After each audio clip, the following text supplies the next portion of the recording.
Когда мы начинали эти занятия, тоже некоторые люди, был такой скептицизм, да ничего не получится.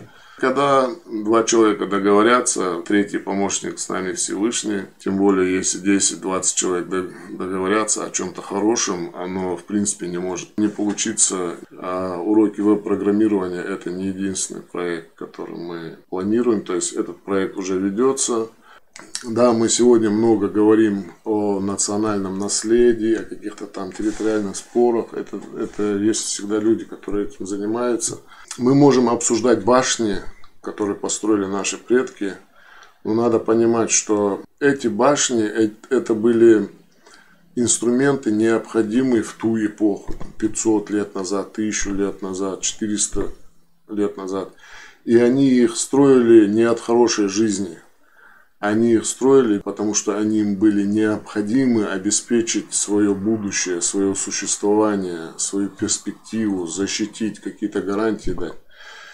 Сегодня, если мы будем только говорить о своем прошлом, никто нам башни, которые нужны сегодня нашему народу, не построит. Сегодняшние башни нам надо строить не из камня. Сегодня башни нам нужно строить из технологий. Современных, перспективных, прогрессивных.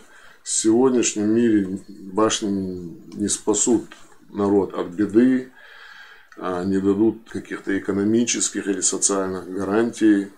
Сегодня защита нашего народа, экономические и социальные гарантии – это технологии, это прогресс, это техническое развитие. Это новые современные башни, которые мы с вами должны строить. Должны, если мы ответственные люди, если мы заботимся о будущем нашего народа, о наших потомках, заботимся о том, чтобы у них тоже были современные башни, которыми они в будущем, оглядываясь на нас, могли бы гордиться и понимать, что мы для них что-то оставили. Потому что наша сегодняшняя гордость за наследие наших предков не будет служить опорой нашим потомкам. Наша сегодня гордость не будет служить опорой.